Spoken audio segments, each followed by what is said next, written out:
हमारा केमिस्ट्री का lecture number 29 है from the chapter acid bases and salt. Topic हमारा ex process of etching in art and industry. ठीक है, itching हम किस तरह करते हैं वो हम स्टडी करेंगे। आपका शॉर्ट क्वेश्चन मोस्टली आता है पेपर में। The process of itching on glass is carried out by using a wax stencil.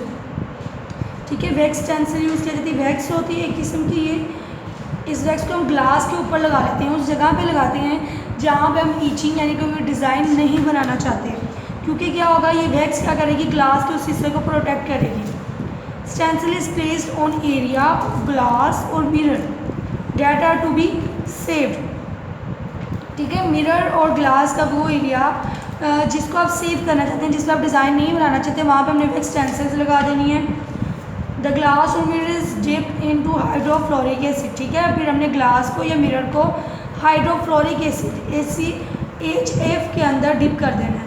अब वो एसिड है, वो एसिड क्या करेगा, उस एरिया को डिजोल्व करेगा, यानी कि ईचिंग उसके ऊपर डिज़ाइन बन जाएगा। The acid dissolve the expose part. ठीक है, उसको डिजोल्व कर देगा ऑफ द ग्लास दस etching it. This process has been very dangerous because the acid would damage the skin and tissue of artist body. ठीक है, HF बहुत strong acid है, तो ये आपकी स्किन को भी डैमेज कर सकता है। Although it is dangerous to deal with acid, yet etching done with acid is very attractive as compared to using other chemical. ठीक है, तो मिरर्स जिनके ऊपर डिज़ाइन, फ्लावर डिज़ाइनिंग खूबसूरत से बनी होती है, वो एक्चुअली इसी मेथड के थ्रू की जाती है। नेक्स्ट है आपका pH स्केल। pH क्या होती है, सिंपल आप ये कह सकते हैं, किसी सोल्यूशन के अंदर H की कंसंट्रेशन को डिटरमाइन करने वाला स्केल। अब H की कंसंट्रेशन क्यों डिटरमाइन करते हैं, क्योंकि H रिप्रेजेंट करता है एसिडिटी ऑफ द सोल्यूशन। तो pH क्या होगा, किसी भी सोल्यूशन की एसिडिटी या उसकी बेसिक प्रॉपर्टी को डिफाइन करने के लिए यूज़ होता है। तो pH को हम किस तरह डिफाइन करते हैं, concentration of hydrogen ion in pure water is the basis for the pH scale. ठीक है, बट pH की आपको डेफिनेशन नहीं बताई गई, अभी पहले आपको एक्सप्लेन करेंगे on the basis of water. Water is the weak electrolyte. Water आपको पता है वीक इलेक्ट्रोलाइट है। ठीक है, इलेक्ट्रोलाइट मीन जिसमें से इलेक्ट्रिसिटी और हीट कंडक्ट कर सके, जिसमें से इलेक्ट्रिसिटी और हीट गुजर सके, तो वाटर के वीक इलेक्ट्रोलाइट है। Because it ionize very slightly, क्योंकि इसके आयनाइज बहुत कम होते हैं, into ions in the process called auto ionization of self ionization। अच्छा, कुछ कंपाउंड ऐसे होते हैं जो आयंस की फॉर्म में रहते हैं, जैसे कि NaCl है, Na पॉजिटिव और Cl नेगेटिव फॉर्म में रहता है, लेकिन कह रहे हैं वाटर वीक इलेक्ट्रोलाइट है, क्योंकि इसके अंदर बहुत कम आयंस पाए जाते हैं। ठीक है, ये सेल्फ आयोनाइजेशन जो प्रोसेस है बहुत कम है इसका।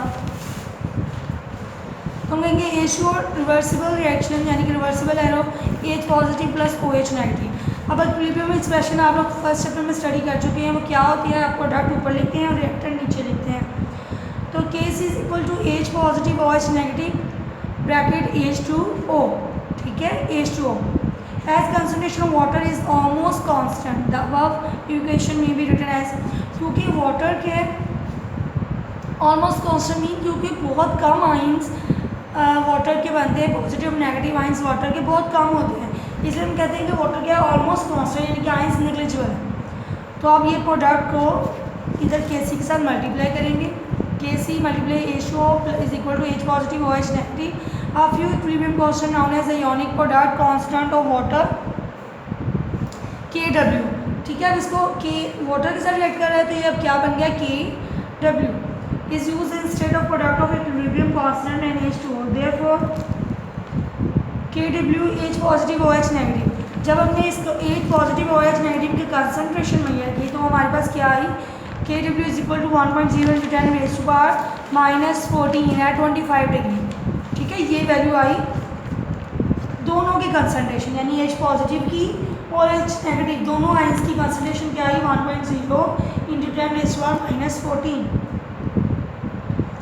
तो हमें पता है जब वाटर डिजोल्व होगा, यानी वाटर के आयनाइज होगा, जितने H पॉजिटिव आयन होंगे उतने ही OH नेगेटिव आयन होंगे। ओके, तो हम कह सकते हैं H positive is equal to OH negative. तो सिंपल फॉर्म में हम ये भी कह सकते हैं, हम OH नेगेटिव की जगह H पॉजिटिव भी लिख सकते हैं, क्योंकि दोनों की कंसनट्रेशन इक्वल है तो आप दोनों लिख सकते हैं उसकी जगह। तो हम इसको एज इट इज़ इस तरह लिख सकते हैं, ये वाले OH नेगेटिव की जगह भी अगर आप H पॉजिटिव लिखें तो क्या बनेगा, H पॉजिटिव स्क्वायर। ठीक है, इसको किस तरह किया उन्होंने, KW is equal to H positive, OH negative की जगह में आपने क्या लिख दिया, H पॉजिटिव, तो आप क्या लिख सकते हैं, H positive square is equal to 1.0 × 10⁻14। अब बताए स्क्वायर को रिमूव करने के लिए हम ऑपोजिट साइड पे क्या लेते हैं, अंडर रूट। तो आप क्या कहेंगे, H positive is equal to 1.0 × 10⁻14 under root, और H पॉजिटिव जब 1-14 का अंडर रूट लिया तो आपके पास क्या आया, -7। तो आप कह सकते हैं कि 25 डिग्री पे हाइड्रोजन की कंसंट्रेशन कितनी आई, -7। ये आपके पॉइंट्स याद करने वाले हैं। नेक्स्ट हम जो इसका नेक्स्ट टॉपिक है वो नेक्स्ट लेक्चर में करेंगे। Thank you students.